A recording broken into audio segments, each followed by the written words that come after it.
It's time to do another video about what records should be repressed. Some of these records haven't had a repress in a long time and it's crazy to me, so I'm going to share some of my picks. Now, as a collector, I obviously love having collectibles that are very valuable.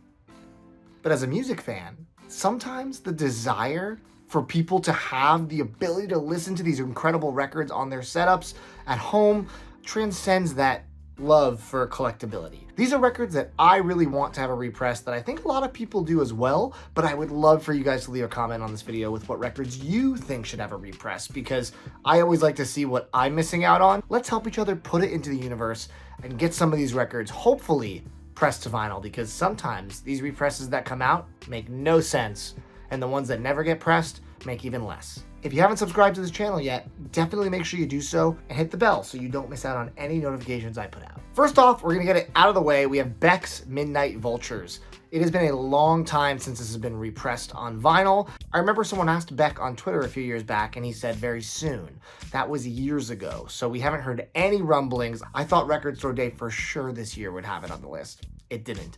This isn't even in my top 3 Beck records, but it is a super fun, unique release from the artist, and I would definitely pick it up if it got a repress. I think it's a matter of time, but when? How about AFI, Sing the Sorrow and December Underground?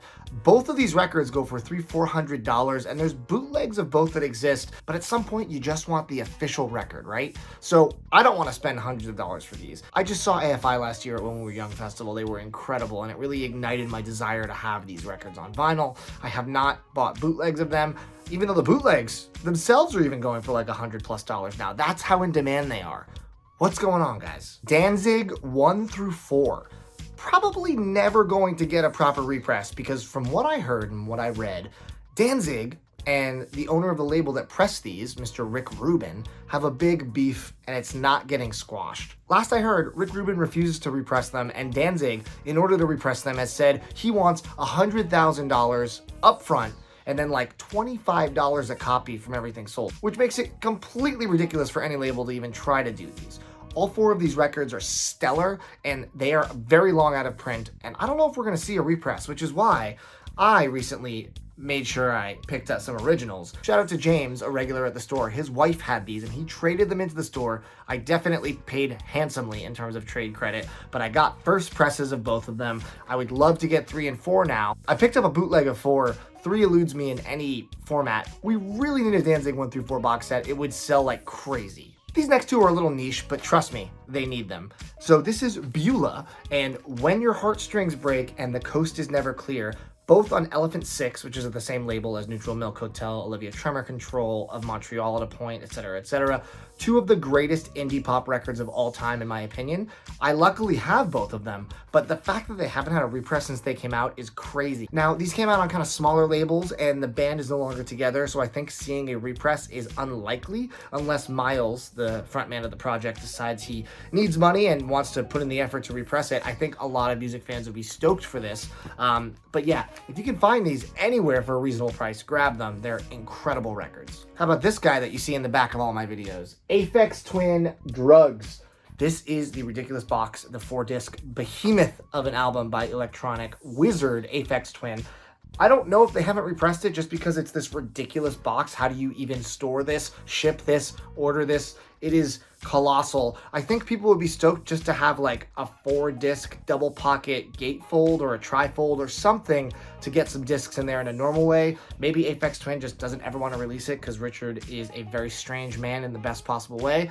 I know people are dying for a repress of Drugs. I feel very lucky to own a first press of it, but if they do ever repress it, I'm very curious how they do it. I know all of you in the comments are going to say also Selected Ambient Works Part 2, which is a top 3 ambient record of my lifetime for sure. All of the represses after the original, he removed the best song, one of the best ambient songs ever, Stone and Focus, from that compilation. So only the original press of that has that song.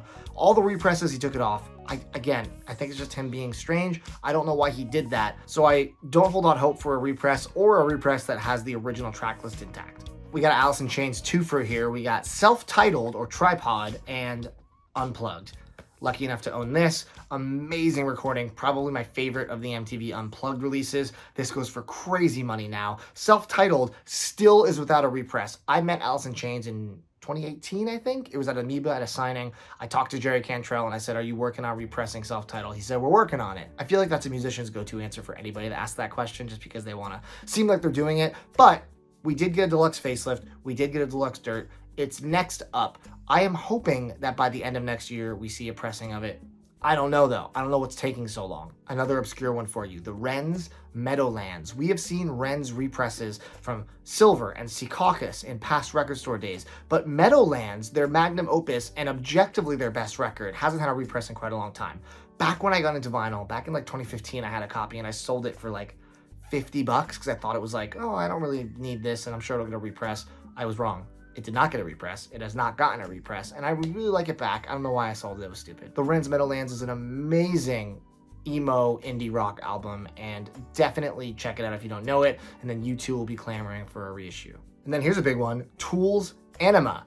This is crazy that there hasn't been a proper repress of Anima in forever. There's a bunch of bootlegs, but an actual official repress has not happened. Originals go for hundreds and hundreds. I just saw one sell on Whatnot recently for $1,200. I watched it happen in the room. I was like, oh my God, this is crazy. Tool made a joke about the repress on their store recently with a t-shirt, which leads me to believe that they're very in the know that people want this record and it's in the works, which would be great. I think a Tool box set would be the hottest selling item in vinyl history. I think no matter what they priced it at, if it was a full catalog, it would sell out at whatever price point. They're crazy to not do it. This is one that, again, I think is inevitable, but it's a matter of when. Hitting you with another kind of obscure one. This is Freelance Wales Weather Vanes. One of my favorite indie folk records ever. Just absolutely heartbreakingly beautiful. Just a perfect record. I got lucky enough to see them perform this before the band broke up. And I can't believe that French Kiss has not ever repressed this. French Kiss is not a tiny label. They're repressing stuff. This record, it must be the band holding it up because this is super high in demand if you want Discogs. Crazy pricing, lots of requests for it, but for some reason has never had a repress. So yeah, I don't really know what to say about this one, but hopefully in the next couple of years. And then the magnum opus of the legendary Girl Talk, Greg Gillis's mashup project. This is the best album that Girl Talk ever put out, in my opinion, and we recently got to see represses of Feed the Animals and All Day, which are also excellent mashup records. Neither come close to how good this one is front to back, and those got represses, but this one did not. Again, this was kind of a bit of a chin scratcher. I was like, why did we see those and not this one? Because I think this will eventually get a repress one day, but again, because of all the samples that have to be cleared, who knows? And then for you emos out there, we got Something Corporate, Leaving Through the Window. The first project of Andrew McMahon before Jack's Mannequin, and then before he went with The Wilderness. This is one of the greatest pop punk records of all time. Enjoy the Ride did it a while ago on blue vinyl. It sounds great. This is one of my most prized possessions in my collection. Has not had a repress in a very long time. I don't know how they got the rights to do it in the first place.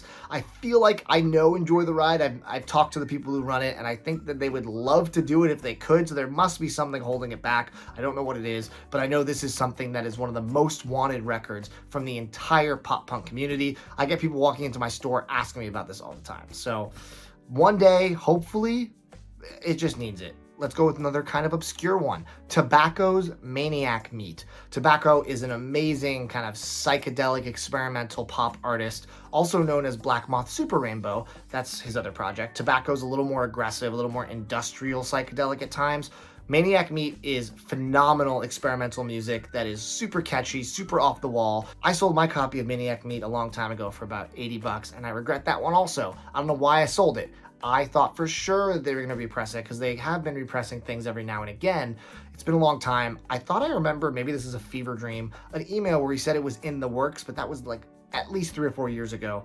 I know that COVID kind of shook everything up in terms of timelines, but we haven't heard a peep about this since, and Maniac Meat is probably his most respected and desirable project. So it's a matter of time, but when. I should get a shirt that just has a record that says, it's not a matter of if, but when. How about the Across the Universe soundtrack, those beautiful Beatles covers, and it was a record store day release that now goes for $400-500 plus.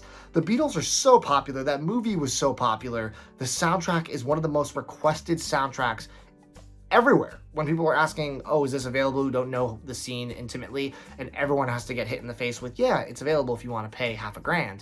This seems ripe for a repress. It has been a lot of years. I think that was 2016 or 17 that came out on Record Store Day. So I did not buy it back then. Boy, do I regret it. But you know what? I'm thinking it has to get repressed sometime, right? Then 2 metal albums that are arguably the 2 best records this band has ever put out. We have Rust in Peace by Megadeth and Countdown to Extinction. I plunked down the cash for both of these on Discogs recently. They're pretty clean copies. I would say strong VG plus for both. I paid for them though. I definitely paid a lot for them, and it's because I love these records. I've listened to these in high school even before I was a big metal guy. I'm now even bigger into metal, and I'm kind of having a newfound love for Megadeth in, you know, my 30s, which is really cool because back in high school I only listened to a handful of songs, and now I'm kind of appreciating their full projects. That being said, these 2 are very out of print and could really use a repress, as well as a lot of Megadeth's other stuff that came out after this, before their most recent stint of the past maybe 3 or 4 albums. There's like Euthanasia, and there's Cryptic Writing, and all these records that are long out of print go for hundreds and hundreds of dollars. Again, where is the Megadeth box set? That's what I want to know. And last but not least, we need a repress of Scatman John's Scatman's World. Because you know what? In these trying times, some of us want to just sit at home, throw a record on, and be bo all by our lonesome. Please leave a comment if you like this video. Let me know what records you're hoping to get repressed. Tell me their last repress. Tell me what they go for. Give me the details. I'd love to read what you guys have on your list. There's an endless amount of these that should be repressed, and why they are not is always a mystery. It's always case by case, and it never truly makes sense to me. But that being said, I'm hoping that we get a lot of really good, surprising represses this year, and hopefully we get to talk about it more as the year goes on. Thank you guys so much for watching this video. More coming soon. Take it easy.